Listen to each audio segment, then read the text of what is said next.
Onye na-eme iwu ọma ya chakwa ike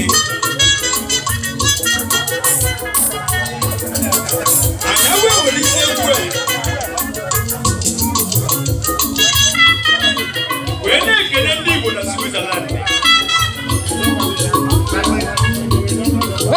efado mmụọ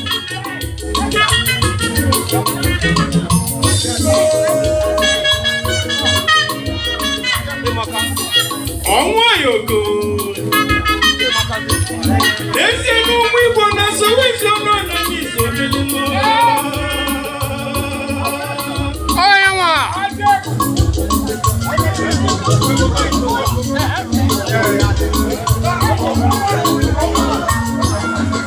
aso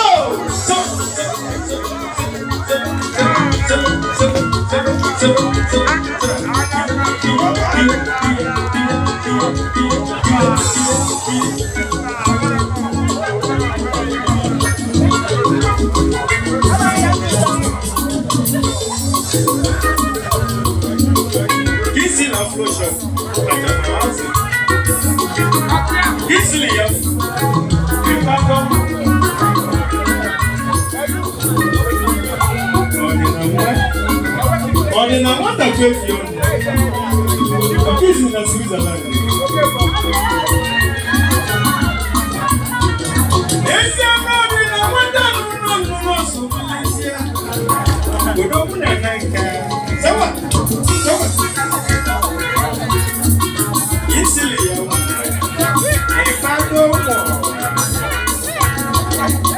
Number one African shop na Japan.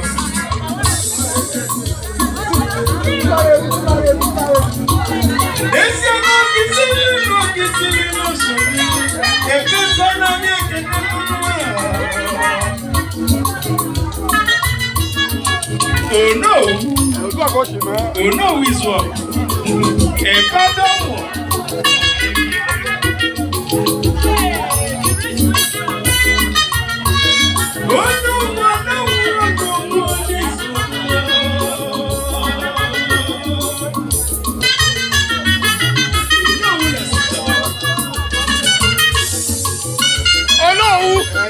Oh no!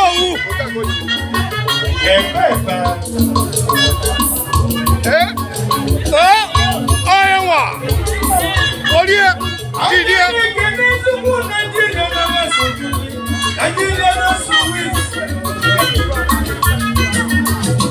No union. Yes.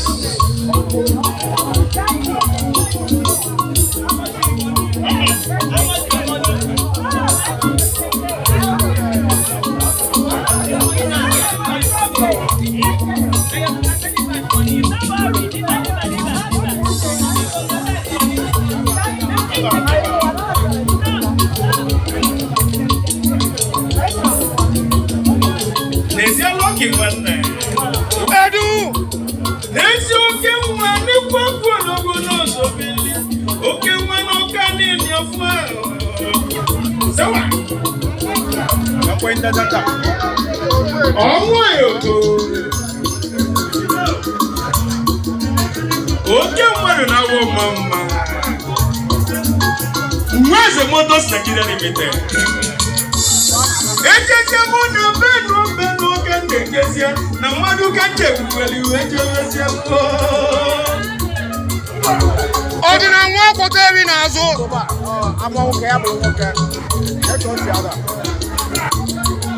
Nweze Motors igwe na-abịa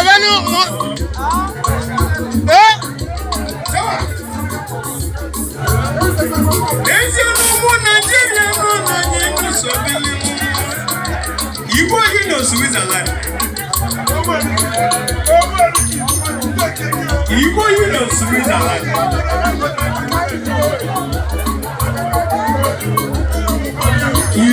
International.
On secretary, on vice,